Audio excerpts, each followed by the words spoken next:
चौकामध्ये पेट्रोलिंग करीत असताना काही बुलेट गाड्या जोरजोराने आवाज करीत जात असताना मिळून आल्या। शिवजयंती दिवशी पण खूप गाड्या अशा आवाज करीत होत्या आणि या गाड्यांच्या आवाजामुळे सोलापूरकर त्रस्त आहेत असं सोलापूरकरांचं म्हणणं होतं। तर या बुलेट गाड्या आज 12 गाड्या पकडून त्यांचे सायलेन्सर रिमूव्ह करून घेण्यात आलेले आहेत आणि या 12 गाड्यांना 41,000 रुपये दंड मारण्यात आलेला आहे।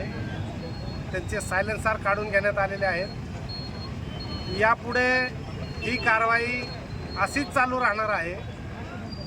जे कोणी अल्टर सायलेन्सर करून मोटरसायकलला लावून रात्री अपरात्री फटाक्या वाजवत फिरत असतात त्यामुळे ही कारवाई करण्यात आलेली आहे। ही कारवाई कायम चालू राहणार आहे। टोटल किती गाड्या होते? आज आम्ही 12 गाड्याचे सायलेन्सर काढलेले आहेत।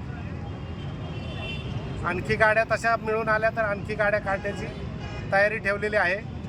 आमचे वरिष्ठ अधिकारी यांनी आम्हाला तसे आदेश दिलेले आहेत की या लोकांच्यावर कारवाया व्हायला पाहिजेत आणि त्याप्रमाणे काम चालू आहे।